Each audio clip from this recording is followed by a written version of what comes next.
As a guitarist and as a drummer, I played in every kind of band you can imagine. And each of those bands would tap into a different culture across Wisconsin. That's where I learned about the power of listening, the power of helping people see their common humanity, the power of bringing diverse coalitions together to serve a larger cause.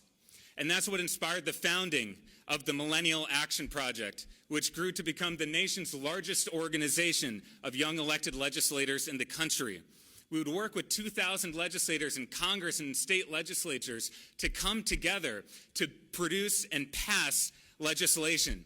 And I'm proud that we were able to not only introduce 200 bills through Congress, but pass 35 bills through both chambers of Congress and get those signed into law with bipartisan support.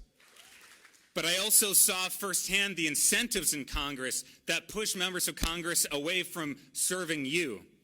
And that's why when I announced our campaign, I announced my first piece of legislation. It is the issue at play when you see politicians profit on dehumanizing women.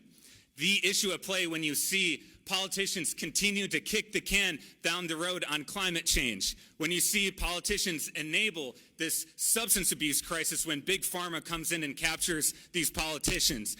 Yes, I announced my first piece of legislation is, and I want you to make some noise if you want to stand with me on this, and that is getting big money out of politics and restoring integrity to our election system.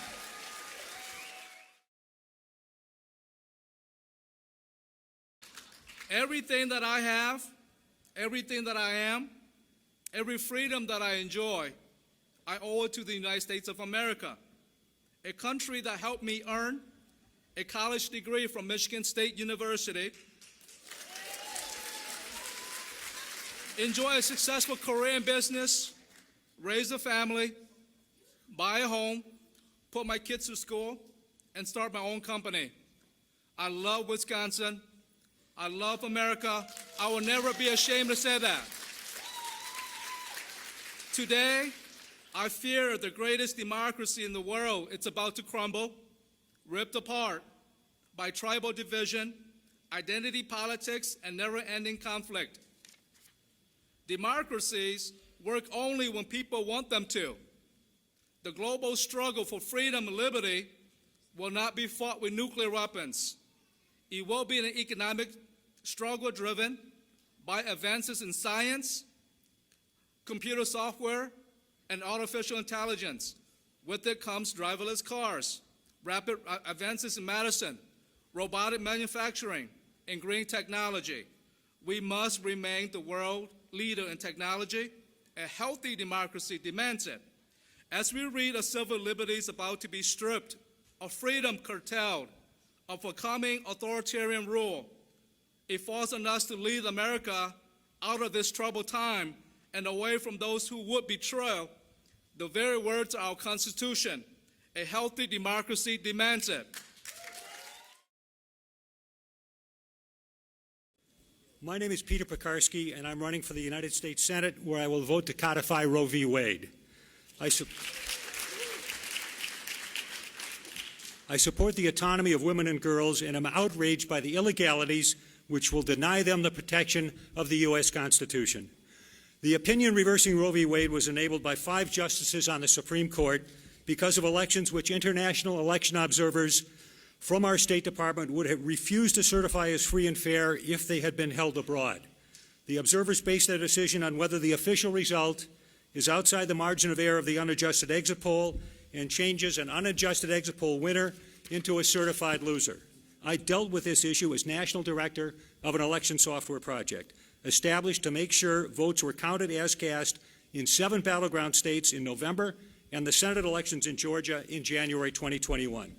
In 2020, the project made it clear publicly to the makers of the critical vote counting software that if the graph showed the same wildly unlikely unadjusted exit poll to vote count shift as they did in 2004 and 2016, the project was ready to have them in court by 9 a.m. on Wednesday, November 4, the day after the elections.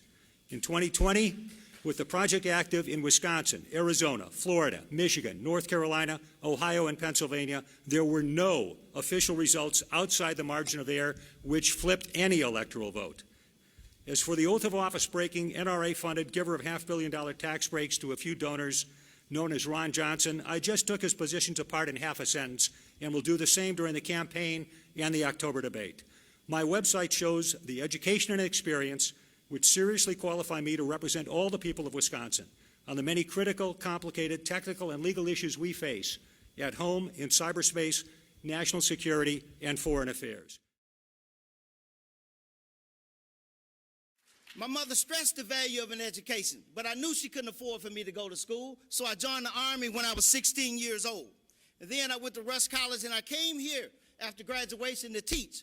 I spent over 25 years in the education system, from a teacher, principal, turnaround principal, and was selected National Principal of the Year. I will fight for education. You will not find a stronger advocate for educational issues than Darrell Williams. Democrats, I believe in this country. That's why I decided to serve. I spent 29 years serving this country, with many years spent in the Wisconsin National Guard, and I spent 2 years in the combat zone in Iraq and Afghanistan, received the Purple Heart and the Bronze Star Medal for service in combat. Just as I stood on the front lines abroad, I will stand for you and fight for you in the halls of the U.S. Senate. We must address many issues that are dealing with our veterans. You will not find a stronger advocate for our veterans and will fight for our veterans than Darrell Williams. Ladies and gentlemen, I believe in support our law enforcement. I don't believe in defunding the police. They don't have any money as it is. I know that. Just like inside of our schools, we must support them all the way around. In order for us to bring about the change needed inside of our community, we have to stand together. I, like you, cannot ignore the racial divide within this nation and also within our state of Wisconsin. But it takes all of us. Let me tell you this. Black Lives Matter doesn't mean all lives don't matter. But black lives can't matter until black lives are a part of the all. But if black lives truly matters, we have to address, if black lives truly matters, we have to address the issue of black-on-black crime, and we have to be unapologetic in it, but we also have to address its roots, which stems from economic disparity, lack of education, poverty, trauma, drug abuse, and lack of mental health services.